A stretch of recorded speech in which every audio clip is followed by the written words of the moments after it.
Hello, ఈరోజు మన recipe masala rice. కావలసిన ఇంగ్రీడియంట్స్ క్యారెట్, కాలీఫ్లవర్, బంగాళదుంప ముక్కలు, ఉల్లిపాయ ముక్కలు, కొంచెం దాల్చిన్, స్టార్ పువ్వు, ధనియా పత్తి. తయారు చేసే విధానం: ఒక స్టవ్ మీద ఒక కుక్కర్ పెట్టుకొని కొంచెం ఆయిల్ వేసుకొని ముందుగా కాలీఫ్లవర్, క్యారెట్ కొంచెం బాగా వేగిన తర్వాత బంగాళదుంపలు వేసుకొని ఆనియన్స్ వేసుకొని ఫ్రై చేసుకొని పచ్చిమిరపకాయలు, మసాలా దినుసులు వేసుకొని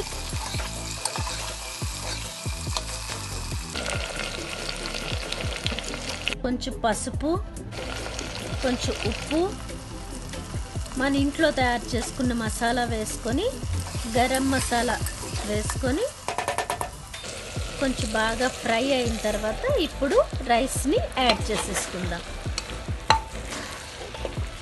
రైస్ బాగా ఫ్రై అయిన తర్వాత వెజిటబుల్స్తో పాటు రైస్ని బాగా ఫ్రై చేసుకొని ఫ్రై అయిన తర్వాత తగినంత నీరు పోసుకుందాం.